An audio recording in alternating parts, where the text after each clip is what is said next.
우리 수요일마다 교회의 본질에 대해서 또 우리 성도들의 사명에 대해서 함께 공부하고 있는데요. 오늘도 좀 더 구체적으로 말씀을 공부하려고 합니다. 이 말씀을 통해서 우리가 교회가 어떤 존재인가, 이것을 다시 한번 깨닫고 교회의 일꾼으로서 우리가 어떤 삶을 살아가야 되는가 하는 것을 다시 한번 깊이 깨닫게 되기를 바랍니다. 이 에베소서에서 특별히 바울은 이 교회에 대한 이야기를 많이 하고 있는데요. 특별히 제가 지난 수요일에도 강조했던 것이 있습니다. 그건 뭐냐면 교회의 본질이 무엇인가, 교회는 무엇하는 것인가, 왜 주님은 교회를 세우셨는가, 이것에 대한 우리가 지식이 있어야 되고 확신이 있어야 됩니다. 먼저 에베소서 3장에서 우리가 그걸 찾아봤었는데요. 우리 말씀을 다시 한번 보겠습니다. 에베소서 3장 10절 11절,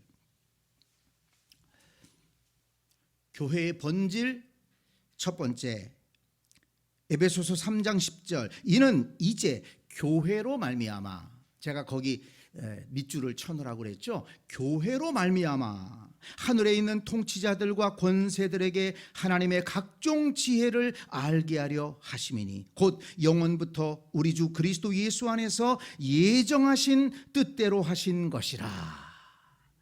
하나님께서 교회로 말미암아 이 세상의 이 권세자들에게 하나님의 지혜를 알게 하시려고 작정하셨다는 것입니다. 그래서 교회의 본질은 뭐냐?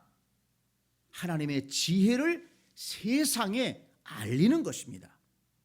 이것이 교회의 본질입니다. 그 다음에 두 번째는 20절 내려가서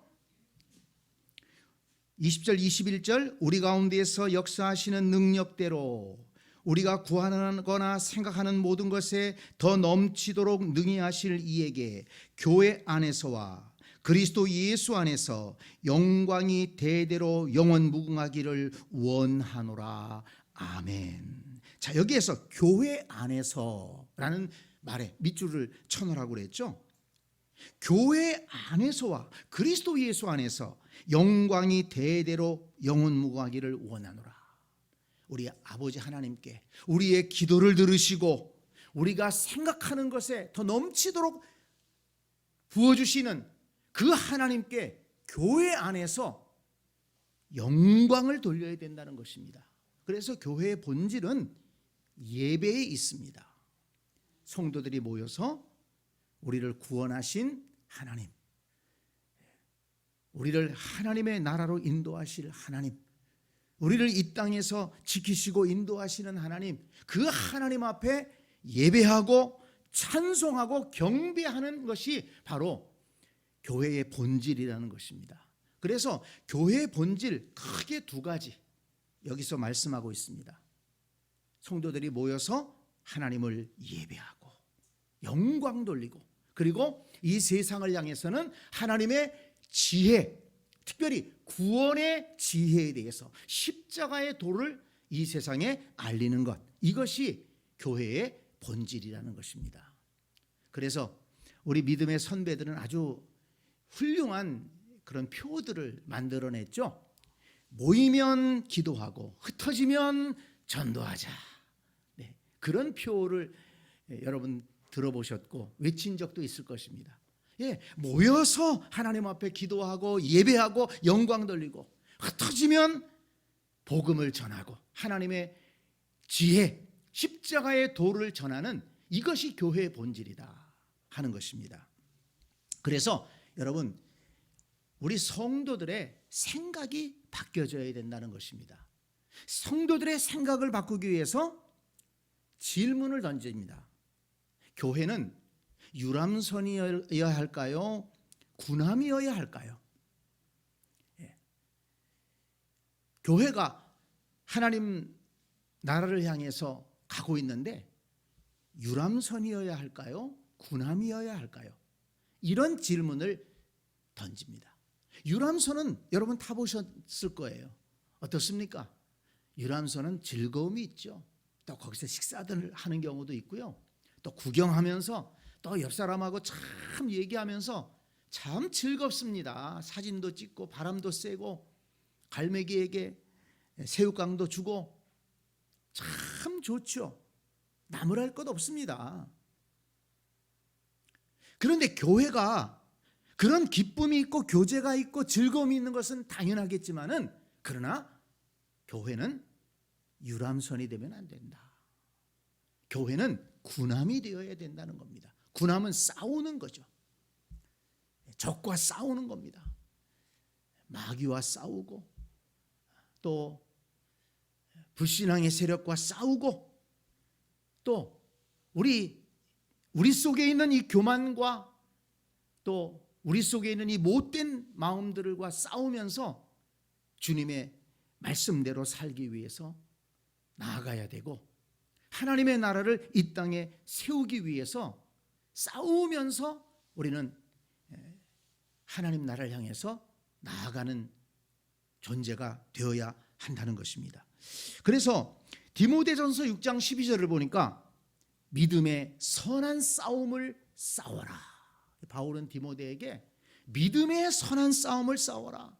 옆 사람하고 싸우지 말고, 가족끼리 싸우지 말고, 교인들끼리 싸우지 말고 믿음의 선한 싸움을 싸워라. 마귀와 불신앙의 세력과 이단과 이런 악한 것들과 싸워야 된다는 것입니다. 유다서 1장 3절에도 보니까 성도에게 단번에 주신 믿음의 도를 위하여 힘써 싸워라. 이 유다서에는 특별히 그 이단들에 대한 것이 많이 나오거든요. 그러니까 우리가 붙잡고 있는 이 믿음의 도를 흔들려고 하는 그런 이단들과 맞서 싸워야 된다는 것입니다. 디모데후서 2장 3절 4절 보니까 너는 그리스도 예수의 좋은 병사로 나와 함께 고난을 받으라. 네, 군함을 타고서 병사가 되어서 싸우자, 나와 함께 싸우자, 이렇게 바울이 디모데에게 권면했습니다. 그리고 빌레몬서 1장 2절에 보니까 우리와 함께 병사된 아키포와 내 집에 있는 교회에 편지하노니 그랬습니다. 이 아키포라고 하는 일꾼이 있었는데 이 일꾼은 바울과 함께 병사가 되었다. 함께 복음을 위해서 싸우는 일꾼이었다는 것입니다. 저와 여러분도 이렇게 복음을 위해서, 하나님의 나라를 위해서 마귀와 싸우고 불신앙과 싸우고 교회를 무너뜨리고 우리의 복된 신앙을 무너뜨리는 세력들과 맞서 싸워서 이겨야 될 줄로 믿습니다. 네. 바깥에 있는 것뿐만 아니라 우리 속에 있는 이 불신앙의 이런 생각들과도 싸워야 돼. 네. 불신앙의 생각들, 교만한 마음들, 그런 마음들과 싸워야 됩니다. 오늘 우리 그 묵상한 말씀 가운데 보니까는 그 발람이라고 하는 예언자가 있잖아요.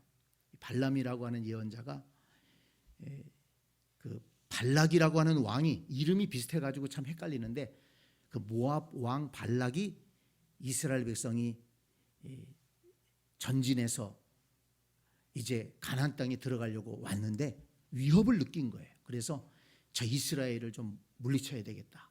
근데 힘으로 안 되는 거예요. 그러니까는 예언자 발람에게 사람을 보내고 그 다음에 복채를 줘가지고 돈을 주면서 저 이스라엘을 저주해 달라고 그렇게 부탁을 하잖아요. 근데 이 발람이 내가 여호와께 물어보고서 가겠다. 물어보고 자시고 할 게 뭐가 있습니까? 이스라엘 백성을 저주하라고 그러는데 단박에 거절해야 되죠. 그런데 이 복채를 가지고 왔거든요. 돈을 가지고 왔거든요. 그러니까 거의 미련이 있어가지고 좀 기도해보고 하겠다고. 기도해보니까 뭐 하나님께서 야, 이스라엘을 저주하냐? 이스라엘은 복받은 민족이야. 내가 사랑하는 민족이야. 저주하면 안 돼. 분명하게 얘기했어요. 그래서 할 수 없이 이 발람이 미련을 가지고서도 나 안 가겠다고, 난 이스라엘 저주할 수 없다고 그랬어요. 그런데 그 발락 왕이 그 다음에 더 높은 고관들을 보내고 또 더 좋은 조건을 제시하는 거예요. 너 우리한테 와서 내가 부탁하는 일만 해주면 높은 지위를 주고 네가 원하는 거 다 해줄 거다. 그랬더니 마음이 흔들린 겁니다. 그래가지고 또 한번 기도해 보겠다고 그러고, 그러고서는 그 발락 왕을 향해서 가는 거예요. 이제 내일 또 묵상이 이어지는데요. 내일 제가 보내드리는 문자를 한번 잘 읽어보시기 바랍니다. 또 본문을 한번 잘 보시기 바랍니다. 이게 우리 속에 있는 욕심, 이런 것과도 싸워야 돼요. 유혹이 많아요. 그래서 나는 괜찮아, 나는 안 그래 라고 장담해서는 안 된다는 것입니다. 이런 유혹이 찾아오고 내 속에 있는 불신앙과도 싸워서 우리는 이기는 영적 군사가 되어야 될 줄로 믿습니다. 그리고 또 한 가지 질문을 던지는데, 우리 성도는 관람객입니까? 아니면 주인공이 되어야 합니까? 무슨 얘기인가 하면, 우리가 신앙생활 하면서 어떻게 잘못될 수가 있냐면은, 목사가 교회에서는 모든 일을 다 하고, 또는 교육자가 앞에서 다 예배도 인도하고 모든 걸 다 하고, 또는 몇몇 교회의 일꾼들이 다 하고, 나머지 성도들은 구경꾼이 되는 거예요. 관람하는 거예요. 그러고서는 오늘은 이게 잘 됐다, 이게 못 됐다, 뭐 이건 뭐 좀 그렇다, 이건 그렇다 판단하고, 그렇게 비평하고, 그런 건 잘하는데 하나님의 교회를 세워가는데 참여하지를 않는 거예요. 마치 연극에서 이 관람객들은 관람석에 앉아가지고 구경하고, 배우들이 이렇게 연극하듯이, 그러고서 뭐 연기를 잘하느니 못하느니 재미있느니 재미없느니 이렇게 관객이 판단하는 것처럼 교회에서도 그렇게 될 수가 있다는 겁니다. 여러분, 우리 교회 성도들은 관람객이 되어야 될까요? 아니면 연극을 하는 무대의 주인공들이 되어야 될까요? 우리는 관람객이 되어서는 안 된다는 것입니다. 우리가 직접 하나님의 나라와 영광을 위해서, 복음을 위해서 우리는 무대에서 뛰는 사람이 되어야 된다는 겁니다. 요즘에 운동 경기 좋아하는 분들이 있잖아요. 선수들이 뜁니다. 그리고 관중은 관중석에 앉아서 응원을 하죠. 그러다가 선수가 잘못하면 참 뭐 저렇게 하냐고, 저렇게 하고서도 무슨 선수냐고, 연봉을 얼마씩이나 받아먹냐고 막 비난하고, 또 좀 잘하면 박수 막 쳐주고.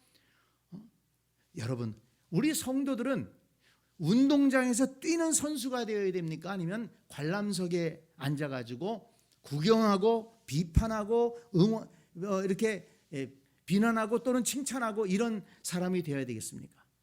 당연히 우리 성도들은 필드에서 뛰는 사람이 되어야 된다는 것입니다. 이것에 대해서 바울도 얘기했습니다. 디모데후서 2장 5절을 보니까, 경기하는 자가 법대로 경기하지 아니하면 승리자의 관을 얻지 못할 것이요. 성도들은 경기하는 자라는 거예요. 관람석의 관중이 아니라는 것입니다. 또 수고하는 농부가 곡식을 먼저 받는 것이 마땅하니라. 수고하는 농부가 되어야 된다는 거예요. 직접 심고 가꾸고 거두는 농부가 돼야지, 남이 수고한 것 가지고 얻어먹으려고 하는 사람이 돼서는 안 된다는 것입니다. 에베소서 2장 10절에서는 이렇게 말씀합니다. 우리는 그가 만드신 바라. 왜? 그리스도 예수 안에서 선한 일을 위하여 지으심을 받은 자니, 이 일은 하나님이 전에 예비하사 우리로 그 가운데에서 행하게 하려 하심이니라. 하나님께서 우리를 만드셨는데 뭐 때문에 만드셨다고요? 선한 일을 위하여 만드셨다. 그러니까 우리는 선한 일을 행하는 자가 돼야지 구경꾼이 돼서는 절대로 안 된다는 것입니다. 그 선한 일이 무엇입니까? 교회의 본질이에요. 하나님을 예배하고, 그리고 이 세상에 하나님의 지혜를 알리는 것. 이 교회를 세우기 위해서 우리가 앞장서서 경기장에 운동 선수처럼 뛰어야 되고 연극 무대에서 열심히 연기하는 그런 연기자들처럼 열심히 해야 되고, 이게 구경꾼이 돼서는 안 된다는 것입니다. 그래서 교회에서는 하나님은 교회에 일꾼을 세우신 겁니다. 그 일꾼을 왜 세웠느냐? 우리의 성도들이 유람선을 타는 그런 유람객이 아니라 군함을 타는 병사로서 힘있게 싸우기 위해서 훈련이 필요하잖아요. 훈련하지 않은 병사는 전쟁터에 나가면 죽습니다. 그래서 교회의 일꾼을 세운 것은 나가서 싸우도록 훈련시키기 위해서 일꾼을 세운 것이다. 이것을 이 본문에서 강조하고 있습니다. 자, 에베소서 4장 7절을 한번 보겠습니다. 7절, 우리 각 사람에게 그리스도의 선물의 분량대로 은혜를 주셨나니. 그리스도의 선물의 분량대로, 은사대로 은혜를 주셨다. 그 은혜가 뭐냐? 내려와서 11절, 그가 어떤 사람은 사도로, 어떤 사람은 선지자로, 어떤 사람은 복음 전하는 자로, 어떤 사람은 목사와 교사로 삼으셨으니. 하나님의 은사를 따라서 각 사람의 분량을 따라 이런 직분을 주셨다는 것입니다. 이것이 은혜라는 것입니다. 그렇죠. 하나님께서 우리를 구원해 주실 뿐만 아니라 말씀을 주시고 은혜를 주셔서 깨닫게 하시고 또 하나님 나라의 귀한 일을 맡겨주신 것입니다. 그것이 은혜가 아니고 무엇이겠습니까? 하나님께 쓰임받은 것입니다. 자, 그런데 그 일꾼들이 어떤 일을 위해서 세워졌느냐? 12절에서 분명하게 말씀합니다. 이는 성도를 온전하게 하여, 성도를 온전하게 하여. 그렇습니다. 교회의 일꾼을 세운 것은 성도를 온전하게 세우기 위해서 일꾼을 세운 것이다.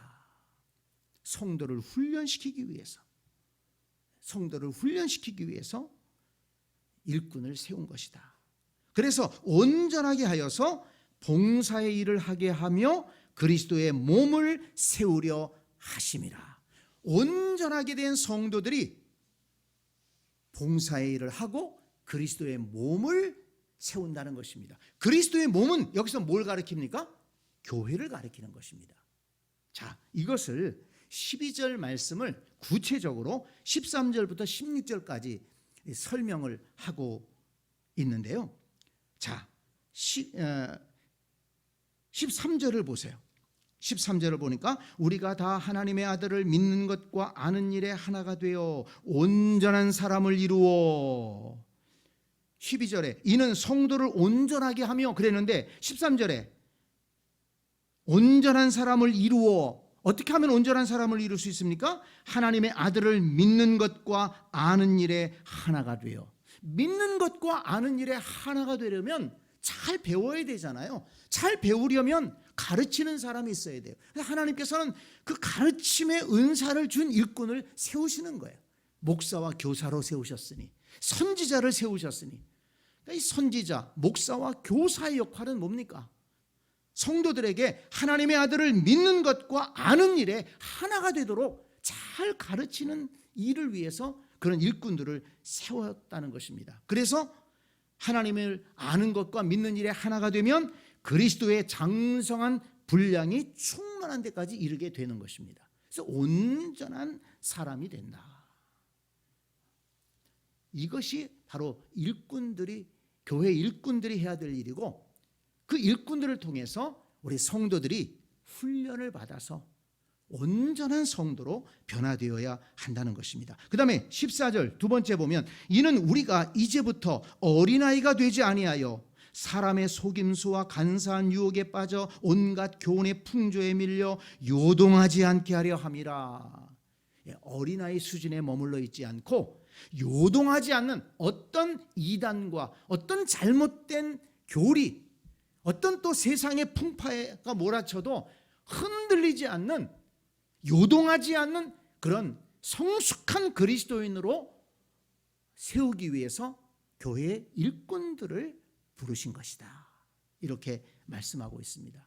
그래서 교회의 일꾼들을 통해서 우리 성도들은 어린아이가 아니라 이제 성숙한 성도가 되어야 되고, 어떤 사람의 속임수나 간사한 유혹에도 빠지지 않고, 어떤 교훈의 풍조에 밀려 이단 사설에 밀려서 요동하지 않는 그런 든든한 믿음을 가져야 한다는 것입니다. 그렇게 훈련되어야 돼요.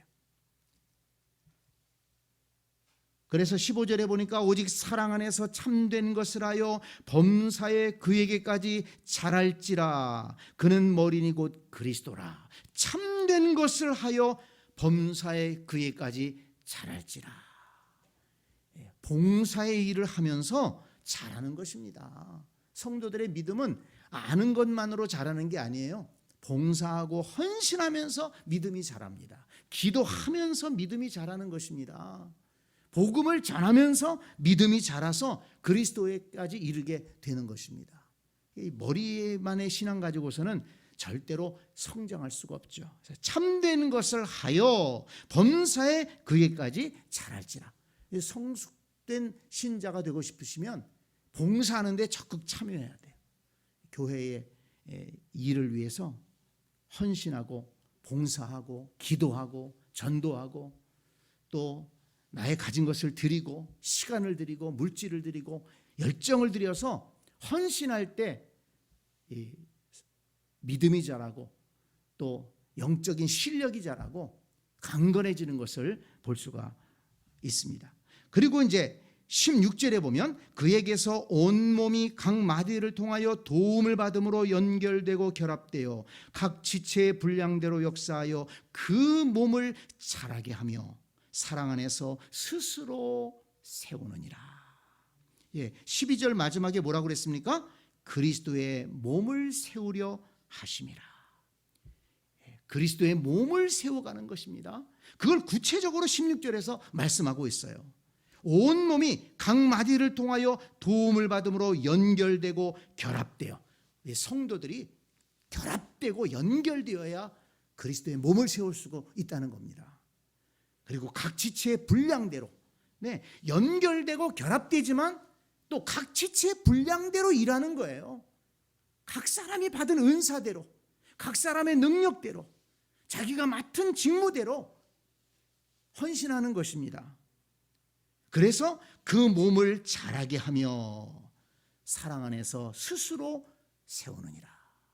이렇게 성도들이 연합되고 결합되고, 그리고 또 각자 받은 은사대로 봉사하고 헌신하게 되면 그리스도의 몸은 스스로 자라게 되어 있다는 것입니다. 생명의 역사가 일어나게 되는 것입니다. 그렇죠. 우리 몸과 똑같아요. 우리 몸에 여러 기관이 있지 않습니까? 근데 이 여러 기관은 떨어져 있지 않아요. 이 말씀대로 연결되고 결합되어 있습니다. 오장육부 사지백체가 다 연결되어 있어요. 사실은 떨어져 있는 것 같죠. 눈은 눈대로, 귀는 귀대로, 손은 손대로, 발은 발대로 다 떨어져 있는 것 같은데 아니에요. 다 연결되고 결합되어 있습니다. 그런데 각 지체의 분량대로 일하잖아요. 눈은 보는 것, 코는 숨 쉬는 것, 폐는 또 숨 또 들어오면 더 열심히 일하고, 발은 발로대로 일하고, 각 지체의 분량대로 일하잖아요. 그래서 우리 몸이 성장하게 되고 우리 몸이 활동하게 됩니다. 그런데 그것을 교회에다가 연결을 시켰습니다. 교회도 마찬가지라는 것입니다. 성도들이 연결되고 결합되어야 됩니다. 동시에 각 지체의 분량대로 일하는 것입니다. 그래서 그리스도의 몸이 세워져 간다는 것입니다. 자, 여러분, 이 말씀을 통해서 우리 교회의 지도자들이 어떤 일을 해야 되는가를 깨달았을 것입니다. 그리고 또 성도들은 또 어떤 존재가 되어야 하는 것을 깨달았을 것입니다. 교회의 지도자들은 하나님께서 목사와 교사로 세우시고 선지자로 세우시고, 그렇게 세움받은 사람은 어떤 일을 감당해야 된다고 했습니까? 12절, 성도를 온전하게 하여, 성도를 온전하게 하기 위해서 힘써야 되는 거예요. 그래서 봉사의 일을 하게 하고 그리스도의 몸을 세우게 하는 것입니다. 그리고 우리 성도들은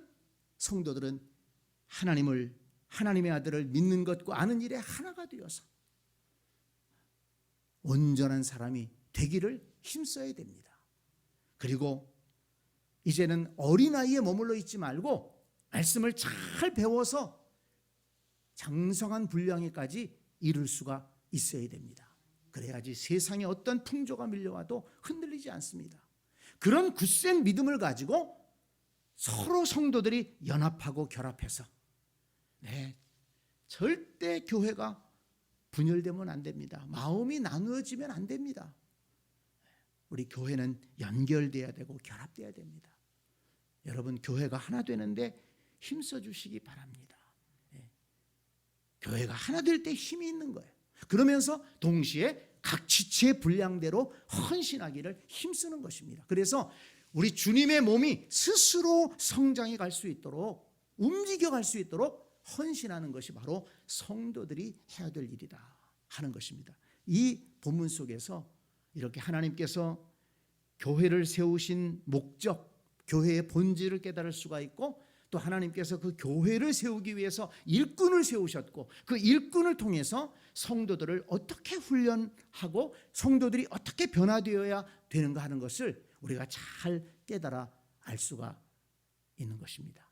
오늘 이 말씀을 통해서 잘 깨달으시고 우리 교회를 교회답게 세워가는 우리 시대에 하나님을 기쁘시게 하는 교회로 우리 새샘교회를 세워가는 그런 우리 모두가 될 수 있기를 간절히 축복합니다. 또 우리 교회 일꾼들은 하나님께서 일꾼을 세우신 목적대로 헌신해야 되고, 또 우리 성도들은 또 일꾼들과 함께 잘 변화되어서 하나님이 기뻐하시는 그리스도의 몸을 세워가는 그런 성도로 살아가야 될 줄로 믿습니다. 아멘.